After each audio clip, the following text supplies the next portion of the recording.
Masaya ka na ba? Masaya ka na ba sa bagong pinalit mo sa akin?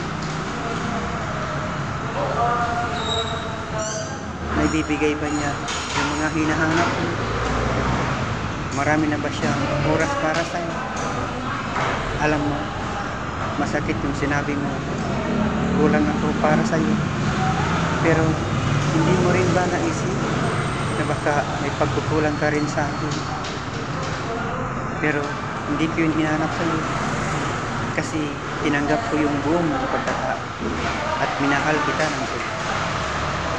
Pero ako, kinaya kong makontento, pero ikaw, hindi.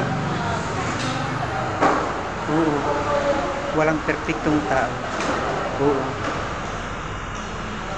At alam kong may pagkukulang ako para sa'yo. Pero minsan, hindi ko iisip na iwanan kita. Kasi mahal kita. Kasi mahal kita. Kasi mahal kita. Kunting pagsubok lang, naghanap ka na kaagad ng iba.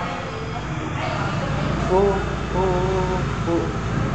Lahat tayo nakagagawa ng maling desisyon sa buhay.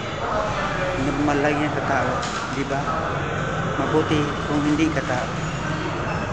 Dahil hindi tayo lahat perfecto.